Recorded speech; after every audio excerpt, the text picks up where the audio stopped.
It was still dark outside when I heard the pounding on my front door. I looked at the clock, 5:02 a.m. No one knocks at that hour unless something is wrong. I pulled on my sweatshirt and went to the door, heart pounding. When I opened it, my next-door neighbor, Gabriel Stone, stood there. His face was pale, his breathing uneven, as if he had run all the way over. "Don't go to work today," he said, his voice low and urgent. "Stay home.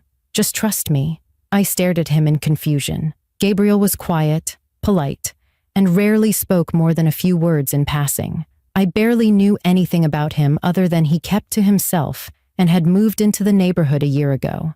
Seeing him like this, terrified, felt wrong. "What are you talking about?" I asked. "Did something happen?" He shook his head slowly, but his eyes were sharp with warning. "I can't explain right now. Just promise me you won't leave the house today. Not for any reason." Everything seemed unreal in that moment. The cold morning air, the pink streak of sunrise just beginning on the horizon, and my neighbor, usually emotionless, now looking like a man about to fall apart. I took a slow breath. "Gabriel, you're scaring me," I said. "Why shouldn't I go?" He hesitated. Then his voice dropped into a whisper. "You'll understand by noon." Before I could ask anything else, he stepped back, glanced around the neighborhood as if someone might be watching us, and walked quickly back to his house. He didn't look back. I stood there in silence, my hand still on the doorknob, my mind racing. A rational part of me wanted to dismiss it as paranoia. Maybe he was confused. Maybe he was having some kind of breakdown. But another part of me, the part that had always trusted my instincts, told me not to ignore this. And there was one more reason I couldn't just shrug it off. 3 months ago, I lost my father. His death was sudden. Officially, it was listed as a stroke. But in the days before it happened, he kept trying to talk to me about something important he needed to show me. When I pressed him, he would only say, "It's about our family. It's time you knew." Then, before we ever had that conversation, he was gone. Since then, strange things had been happening around me. A car parked near my driveway for hours with tinted windows. My phone ringing from blocked numbers with no one speaking on the other end. My younger sister, Sophie, who works overseas, calling to ask if I had noticed anyone new in the area. No one had said anything directly, but I had felt it. Something was moving in my life, quietly, intentionally, and whatever it wasn't random. My name is Alyssa Rowan. I'm 33 years old, a financial analyst at Henning & Cole Investments, and someone who has never missed a day of work unless I was sick. I live alone in the house I inherited from my grandmother. It's a quiet life, structured, predictable. Until today, I made a choice in that moment, not out of fear, but out of logic. If Gabriel was wrong, I would simply take a personal day. If he was right, I might be saving my life without even knowing it. I texted my manager, telling her I was unable to come in due to a personal emergency. Then I waited. The hours crawled by. Every noise in my house seemed louder than usual. The ticking clock in the kitchen, the hum of the refrigerator, even the wind against the windows sounded like someone trying to speak through the walls. By 11:30 a.m., I started to feel foolish. Nothing had happened. Gabriel hadn't returned. Maybe I was overreacting. Then my phone rang. An unknown number. I answered, expecting maybe my manager or a spam call. Instead, I heard a calm, authoritative voice say, "Ma'am, this is Officer Taylor with the County Police Department. Are you aware of a critical incident that occurred at your workplace this morning?" My breath caught. "What incident?" The officer exhaled, his tone shifting. "There was a violent attack at your building. Several employees were injured. We have reason to believe you were present." My entire body went cold. "That's impossible. I wasn't there." Silence. Then the officer replied, "We have footage of your car arriving at 8:02 a.m. Your work ID was used to enter the building, and security reports say you were last seen on the 3rd floor before the attack." My knees weakened. I gripped the edge of the table to stay upright. Someone had used my identity. Someone wanted me to be there, and someone wanted the world to believe I was. If you want to know what the police told me next, and the truth my neighbor had been trying to protect me from, subscribe now and comment where you're watching from. Because what happened at noon didn't just change my life. It revealed why I was never supposed to survive this day. The officer's voice stayed calm, but there was something beneath it, urgency mixed with caution, that told me this wasn't a courtesy call. This was a call that would change everything. Ms. Rowan, the officer continued, your coworkers reported seeing you enter the building this morning. Security logs show your keycard was used at 8:02 a.m. We have time-stamped footage of your vehicle pulling into the parking garage. I pressed the phone closer to my ear, my voice unsteady. That's not possible. I've been home all morning. I didn't go to work today. There was a pause. Then he asked a question that sent a chill through my body. Can anyone verify that? I looked around my empty living room. The silence felt heavy, accusatory. No, I whispered. I live alone. The officer's tone changed, becoming more formal. Ms. Rowan, at approximately 11:47 a.m., an emergency alert was triggered on the 3rd floor of your building. A coordinated attack took place. You were reported missing from the scene. We are required to locate you for your safety and for questioning. My grip tightened on the phone. Questioning? Why would I be questioned? There was a longer pause this time, as if he was choosing his words carefully. Evidence was found in the building. Items belonging to you were recovered near the scene of the incident. My mind went blank. Items belonging to me?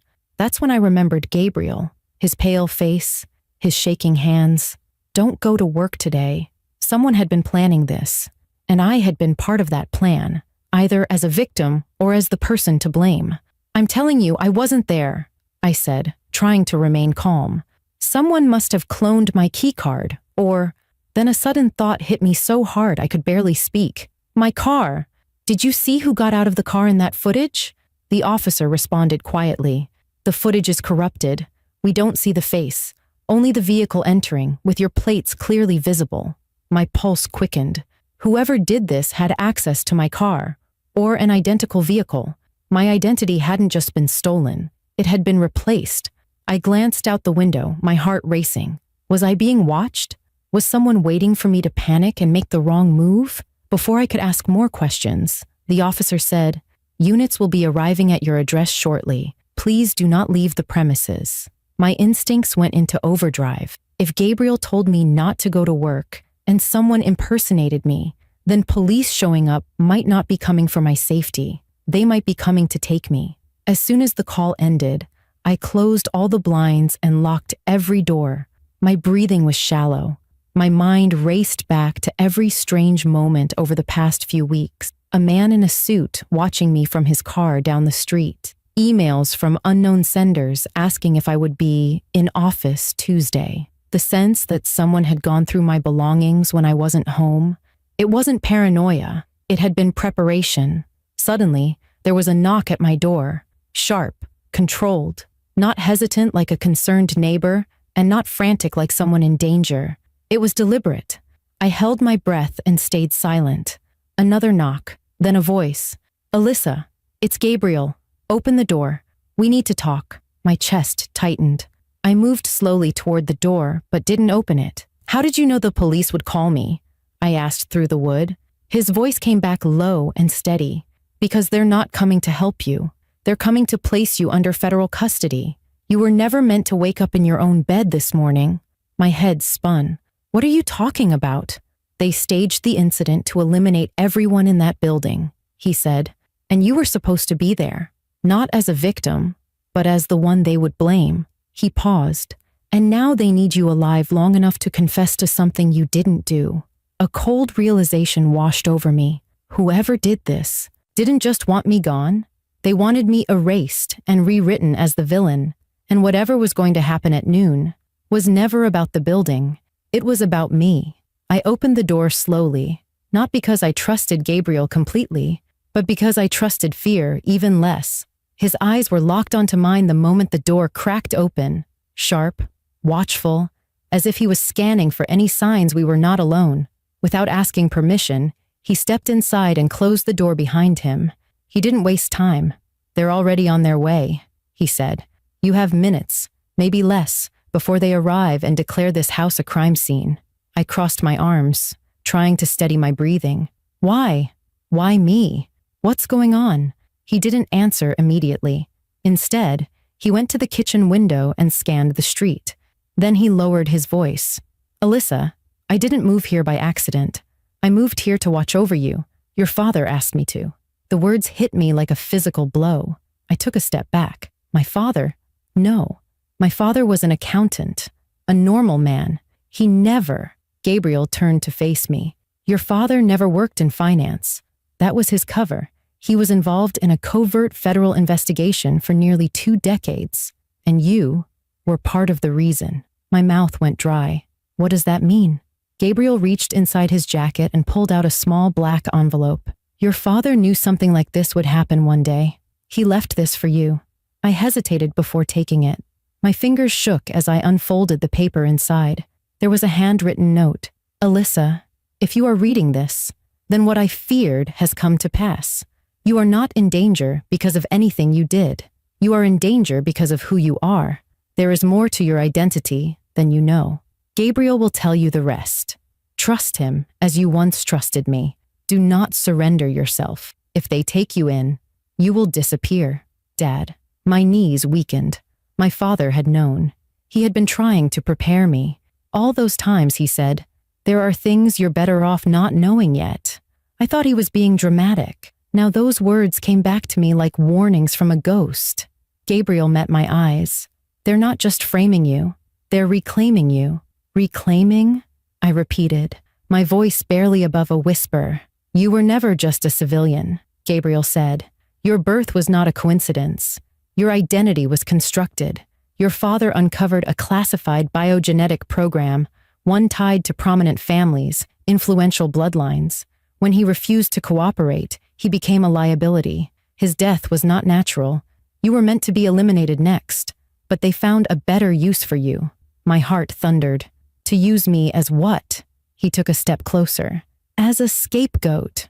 They needed a narrative that would justify the next phase of their plan. A false flag event, a manufactured tragedy, with you as the face of it." The mall. Realization burned through me. Every strange moment, every shadow I had ignored, had been leading to this point. "So all of this was staged to destroy my life?" I asked. Gabriel's gaze was firm. "Not just your life, your legitimacy. Once they declare you a national threat, they can seize every file connected to your father's investigation. They can erase the truth he died trying to protect." He reached into his coat again, and this time pulled out a metal key card with a red emblem. "This is access to a secure storage vault your father used. It contains encrypted files that name the people behind this operation. If you don't reach that vault before they reach you, everything your father died for will be buried forever." I stared at the keycard in his hand, then back at the note from my father. My entire life, I had believed I was ordinary, replaceable, invisible. Now I understood the truth. I was never invisible. I was never replaceable. I was watched. Because I was the last piece of a puzzle someone powerful didn't want solved. Suddenly, the distant wail of sirens began to echo across the neighborhood. Gabriel looked toward the front window. "They're here," he said. But he wasn't afraid. And for the first time since this morning, neither was I. Because fear had something I no longer carried: doubt. I folded my father's letter and placed the keycard in my pocket. Then I looked at Gabriel and said, "Show me where we need to go." He nodded once. And in that moment, I crossed the line between the life I had always known and the truth I was born to face. We barely made it to Gabriel's SUV before the first unmarked black vehicles turned the corner and began closing in on my street. The sirens had stopped. They didn't need them anymore. They weren't coming as law enforcement. They were coming as recovery. "Get in," Gabriel ordered, starting the engine as soon as my door clicked shut. We shot forward, tires screeching. Through the rear window, I saw 2 men step out of a black sedan, scanning the area. One of them lifted a radio to his mouth, his expression cold and certain, like a man retrieving property. Not a person, property. As we sped down the highway, a strange calmness came over me. Fear had left my body. What remained was clarity. Something inside me had turned, like a key finally matching the right lock. After 20 minutes of silence, Gabriel spoke. "There's something you need to see before we reach the vault. Once you see it, You'll understand why they've been watching you your whole life." He reached into his jacket and handed me a tablet. A file was open on the screen, labeled Rowan, Alyssa, Subject 7B, Designation, Genomic Asset, High Priority Project, Origin, Rowan Initiative. I scrolled down, my pulse quickening as I read. Gene expression chart. Blood markers not found in ordinary humans. A note. Subject exhibits complete immunity to multiple viral strains. Potential. Regenerative blood properties. Subject approved for Phase 2 integration. Phase 2. I swallowed hard. What does this mean? Regenerative? Immune to what? Gabriel kept his eyes on the road. 20 years ago, your father uncovered a government-backed biogenetics program. They weren't trying to cure diseases. They were trying to create a new class of human beings, people with specific immune advantages who could survive outbreaks, chemical exposure, warfare. I stared at the screen, light flickering across my face as the truth began to settle like ash. My father was involved in this? I asked. He was never meant to be, Gabriel said. He stumbled across it when he discovered medical inconsistencies in your early childhood records. He found samples of your blood in places he didn't authorize. He realized you were being studied without his knowledge. He tried to pull you from the program, but that wasn't an option. The highway lights flashed past us like white comets. I could barely process the words. Me, a subject, a project, a target. Gabriel continued, his tone firm but controlled. Your father leaked the existence of the program to a federal oversight board. The board ordered the project shut down, but instead of ending it, the people at the top erased the investigation, and everyone who knew. Everyone, including my father, I whispered. Gabriel nodded. They made it look like a stroke, but he was poisoned with a neurotoxin developed by the same program. His death was a message. I closed my eyes. For the first time, I didn't see my father as a quiet man with secrets.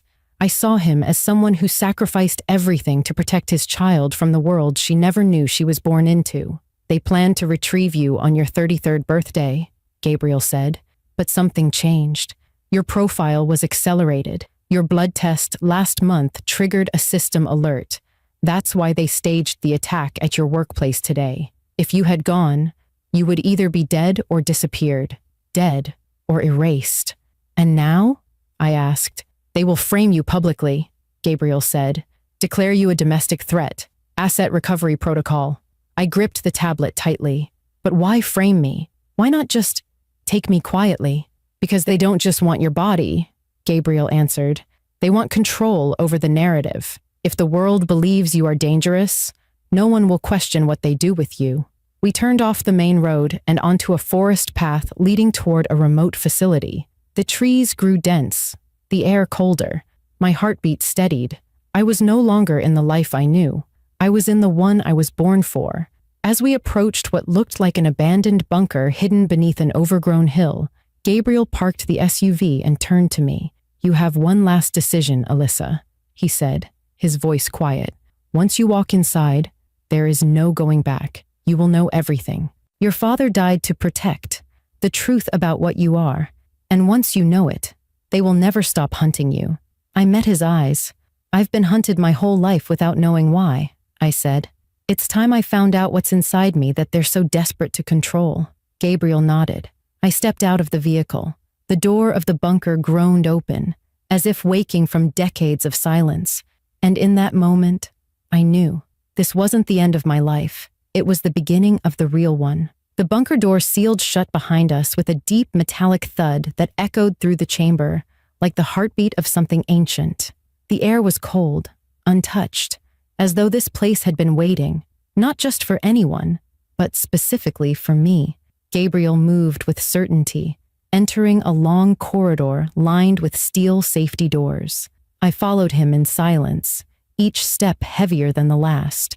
The deeper we went, the more a strange sensation started building in my chest.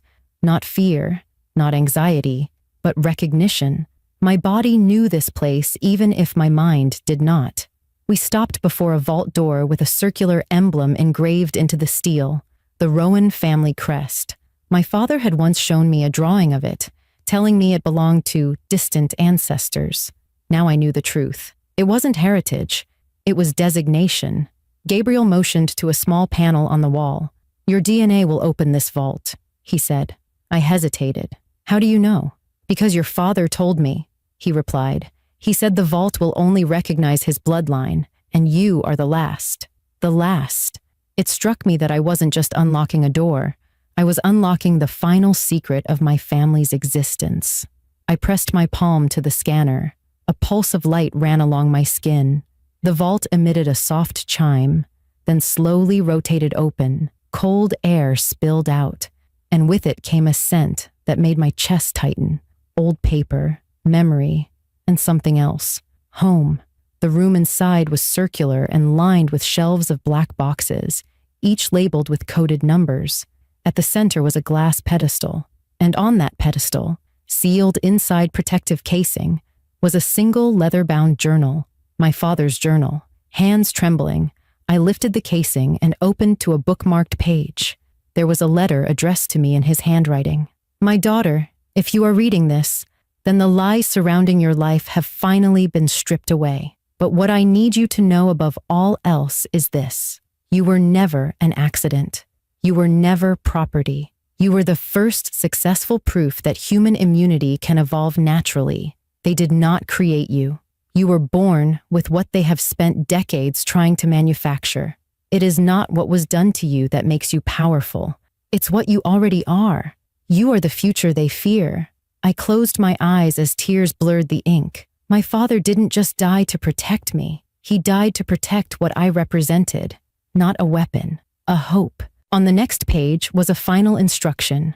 "There is a decision only you can make. At the far end of this vault lies the master control terminal. One command will give them what they've always wanted, your compliance. The other will release every classified document tied to the Rowan Initiative to the public. Once you choose, the world will be changed forever." I looked at Gabriel. He didn't try to influence me. He simply said, "Your father trusted you to decide not as a subject, but as a human being." My legs felt heavy as I approached the control terminal. 2 buttons glowed softly under glass. Acquisition protocol, signaling surrender. Revelation protocol, triggering public exposure. If I chose the first, I might survive, but at the cost of my freedom and the truth. If I chose the second, I would make myself the enemy of powerful people who had already killed to hide this secret. I pressed the second button. A low hum filled the chamber. A countdown appeared on the screen. Data began flooding onto secure channels preset by my father.